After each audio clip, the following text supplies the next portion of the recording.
Hello everyone, मैं रतन चौधरी मेरे YouTube channel पर आपका हार्दिक स्वागत करता हूं। जैसा कि मैंने आपको बताया था कि आपकी पहली क्लास बहुत जल्दी मिलेगी आपको।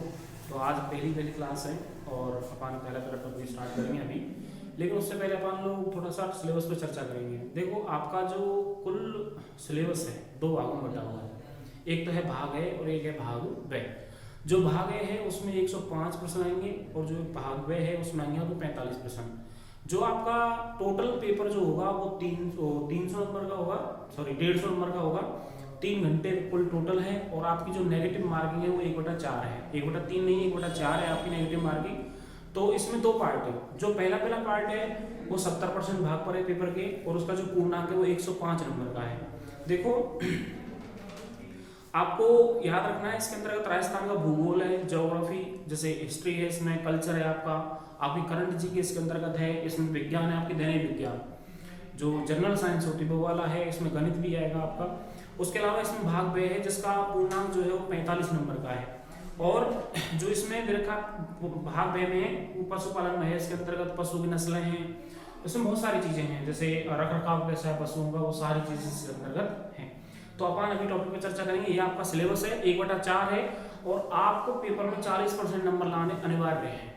ये इसका रूल है, 40% नंबर आना बहुत ज्यादा क्या है, अनिवार्य है। अभी अपन टॉपिक पे चर्चा करेंगे। देखो, आपका जो टॉपिक है वो है आपकी पशुओं की नस्ल। देखो, आपको याद रखना है पशु नस्लों से पढ़ने से पहले अपन पहले पढ़ेंगे पशु गणना। आपको पहले पता होना चाहिए कि राजस्थान में या भारत में कुल कितने पशु हैं। देखो, आपको याद रखना है, अपन थोड़ी हिस्ट्री की बात करते हैं कि सर्वप्रथम हमारे भारत के अंतर्गत सर्वप्रथम भारत में सन 1919 से 1920 में क्या हुई, आपकी पशु जनगणना हुई या पशु गणना आपकी हुई। आपको याद रखना है सर, ये पहली क्या थी, आपकी पशु गणना थी। उसके बाद स्वतंत्रता के पश्चात आपकी जो पशु गणना हुई थी वो हुई थी सर आपकी 1991 में। तो स्वतंत्रता पश्चात जो हुई 1991 हुई और सर्वप्रथम जो हुई थी सर आपकी वो हुई थी आपकी 1919 से 1920 के मध्य में।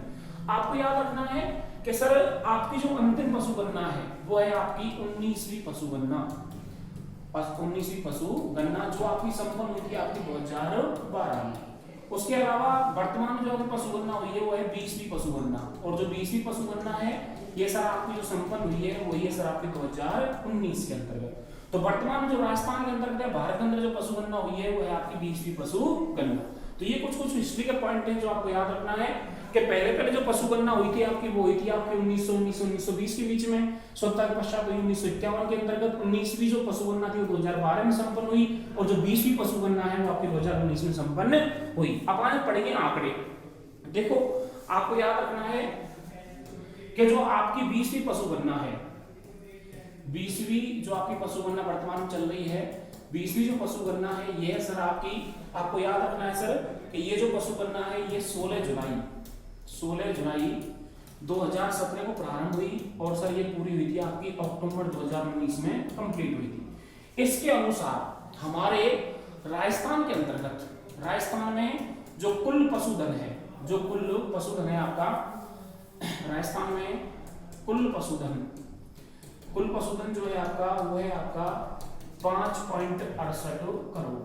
वर्तमान जो आपका पशुधन है वो है आपका 5.68 करोड़।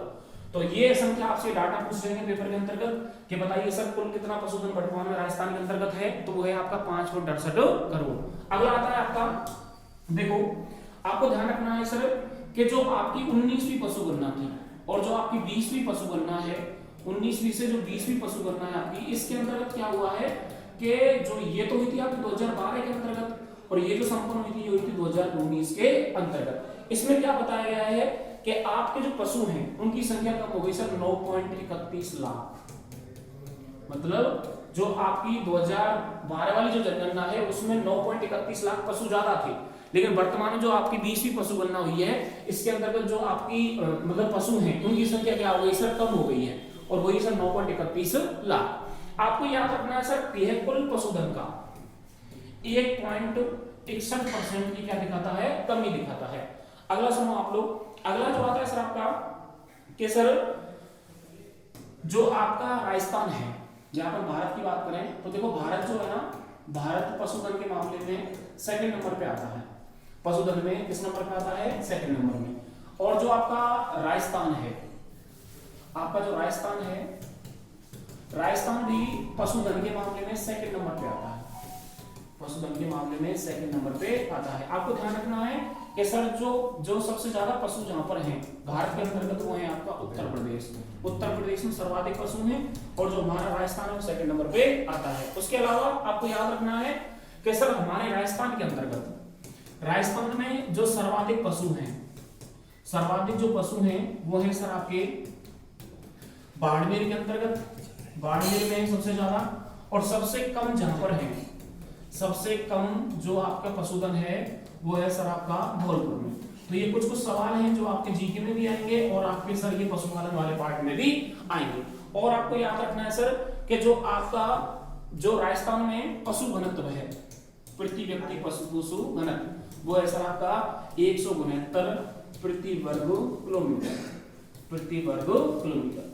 ये क्या है सर आपका राजस्थान का पशु घनत्व है। इंपॉर्टेंट पॉइंट है ये वाला, ये आपको अलग से याद रखना है। अब अपन पढ़े अलग से कि सर हमारी जो पशु गणना है इसको कराता कौन है?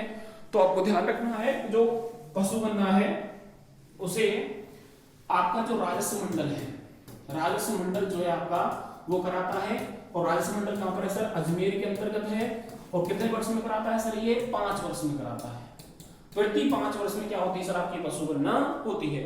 और एक पॉइंट और आपको एक से याद रखना है सर कि निःशुल्क पशुधन दवाई योजना, निःशुल्क जो पशुधन दवाई योजना है आपकी वो प्रारंभ हुई थी सर 2012 के अंतर्गत। तो ये भी अलग से पॉइंट याद रखना है आपको कि सर बताइए निःशुल्क पशुधन योजना कब प्रारंभ हुई? तो 2012 के अंतर्गत क्या हुई थी सर आपकी प्रारंभ हुई थी। और देखो आप लोग स्थान पूछे आपसे तो स्थान भारत का दूसरा है, राजस्थान का भी दूसरा है। जो पहला स्थान है वो किसका है सर? आपका उत्तर प्रदेश का है। और हमारे जो राजस्थान में सर्वाधिक जहां पर पशु आते हैं वो कौन सा जिला है आपका सर? बाड़मेर है। और सबसे कम जहां पर है वो कौन सा है सर? आपका धौलपुर है। अब अपन पढ़ेंगे सर पशुओं की नस्लें। देखो पशु नस्लें जब आप पढ़ेंगे तो पशु नस्लों में बहुत सारे पशु हैं, गाय भैंस भेड़ बकरी, बहुत सारी नस्लें हैं और इन सभी की अपन चर्चा करेंगे सर कल। थैंक यू, धन्यवाद।